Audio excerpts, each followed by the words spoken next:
Welcome to English Mastery Voyage channel. A day without a phone. Christina woke up to the sound of birds outside her window.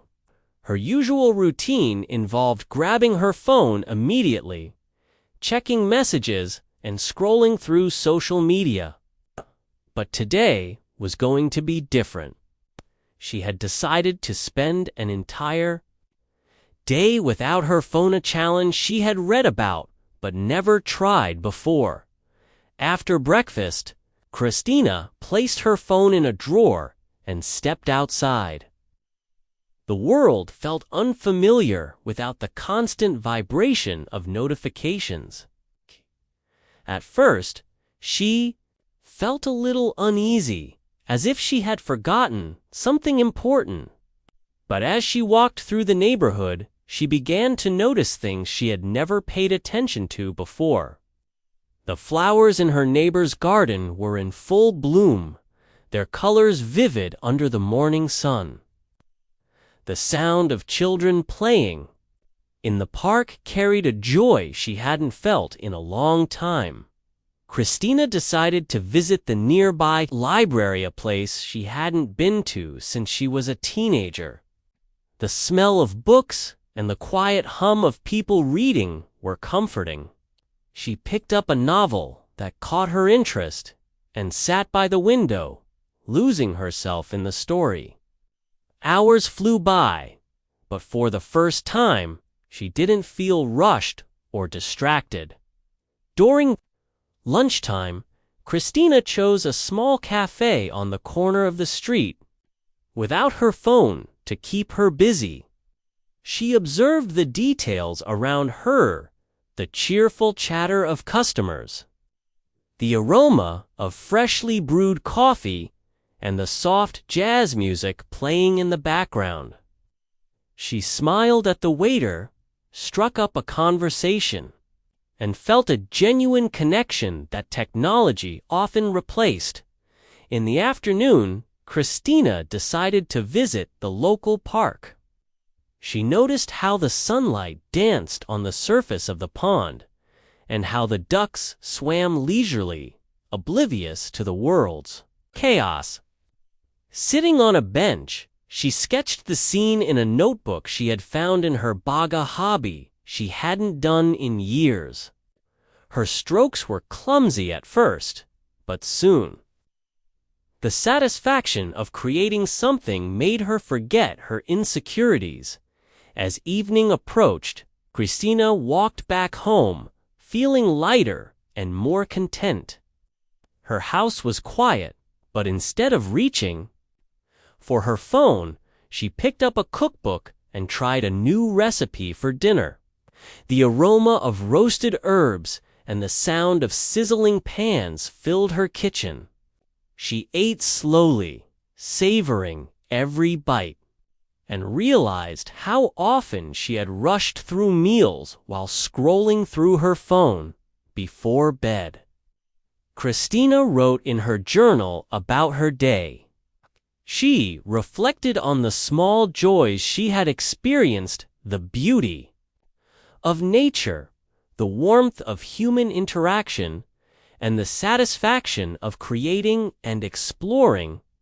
She realized that her phone had been stealing moments like these, moments that made life truly rich. When Christina finally retrieved her phone the next morning, she felt different. It was no longer the center of her world. She knew she would use it less often and cherish the simple pleasures that life offered. Family dinner.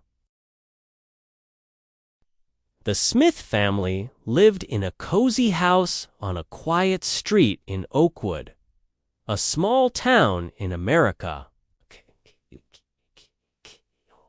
It was Friday evening, and the family was preparing to spend quality time together. Every Friday, the Smiths made dinner as a team, turning an ordinary task into an extraordinary tradition. Mrs. Smith The mother stood in the kitchen, reviewing the recipe book. "Tonight, we're making homemade pizza," she announced with a bright smile. "Andrew, you'll help me with the dough. Emily, you're in charge of cutting the vegetables." Andrew, the youngest in the family, rushed over to his mother. "I love making dough," he exclaimed. His hands were small but enthusiastic as he helped mix the flour, water, and yeast.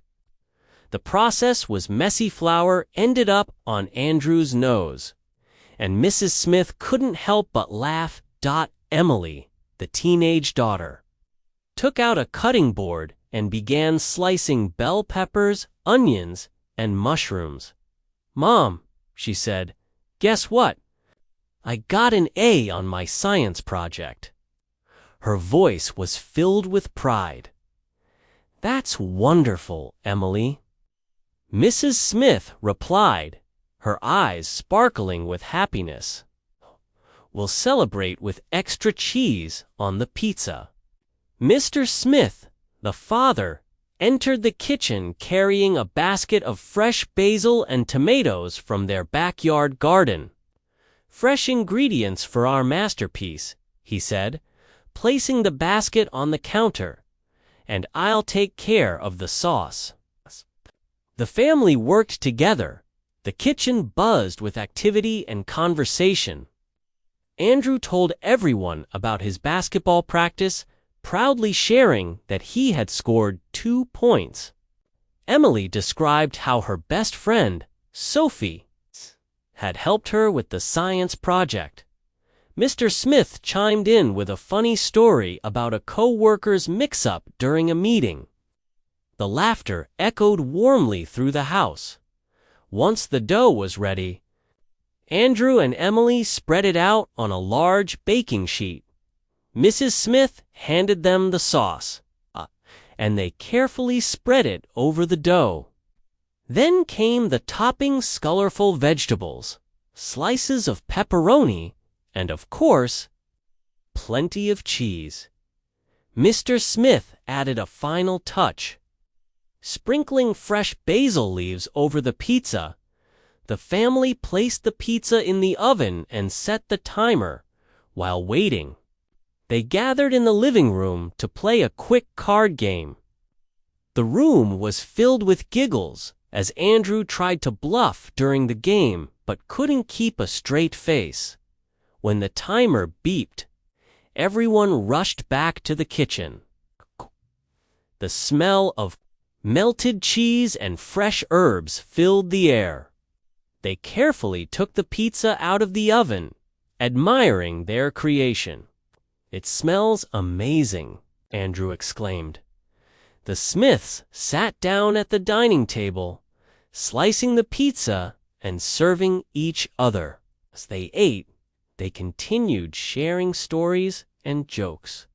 The room was filled with warm thought, just from the delicious food, but from the love and connection they shared as a family. That evening, as the sun set and the stars began to twinkle, the Smith family cleaned up the kitchen together. They felt closer than ever, knowing that the simplest moments, like making and sharing a meal, could bring the greatest joy.